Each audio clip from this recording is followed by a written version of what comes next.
The year 1066 stands as a pivotal point in British history. For centuries, the island of Britain had witnessed waves of migration and conquest, from Roman legions to Anglo-Saxon kingdoms and, more recently, Viking incursions.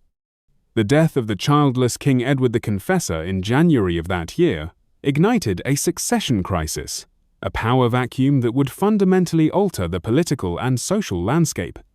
Three powerful figures laid claim to the English crown. Harold Hardrada, the formidable Viking king, asserted a claim based on a past agreement. Harold Godwinson, a leading Anglo-Saxon nobleman and Edward's brother-in-law, was elected king by the Witenagemot, the assembly of England's leading men. However, across the English Channel, William, Duke of Normandy, believed he was the rightful heir.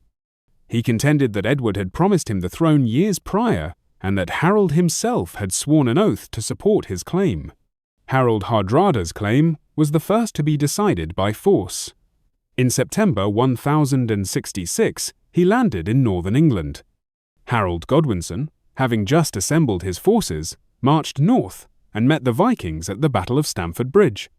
The Anglo-Saxons achieved a decisive victory, killing Hardrada and effectively ending the Viking threat to England for the last time.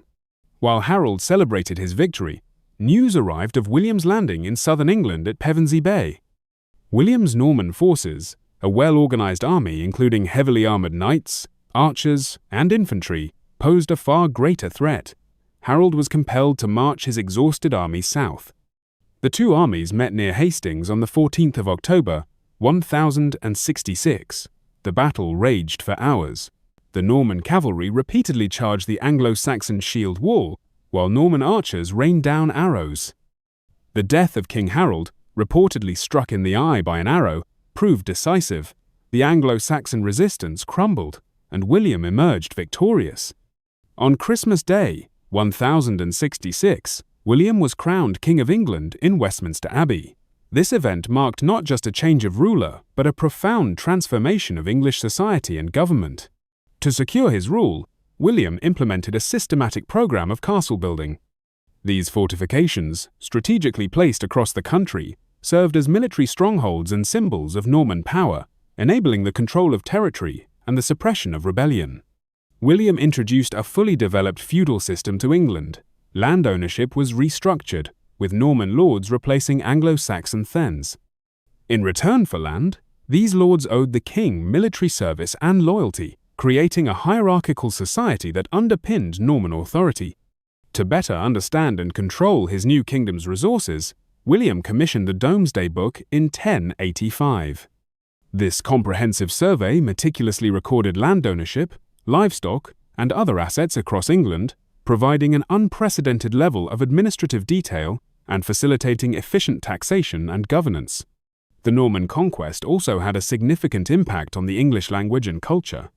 Norman French became the language of the ruling class, law, and administration, profoundly influencing the development of Middle English. Norman architectural styles, characterized by their Romanesque features, began to replace Anglo-Saxon designs, leaving a lasting mark on the English landscape. William the Conqueror died in Normandy in 1087. His reign, though marked by conquest and the imposition of Norman rule, fundamentally reshaped England. He established a strong, centralized monarchy, introduced a new social and political order, and irrevocably altered the course of English history. The effects of his transformative actions would resonate for centuries, laying the foundations for the medieval kingdom of England. The Norman Conquest remains a watershed moment, its effects evident in England's legal system, language, architecture, and social structures, a testament to the profound impact of William's rule.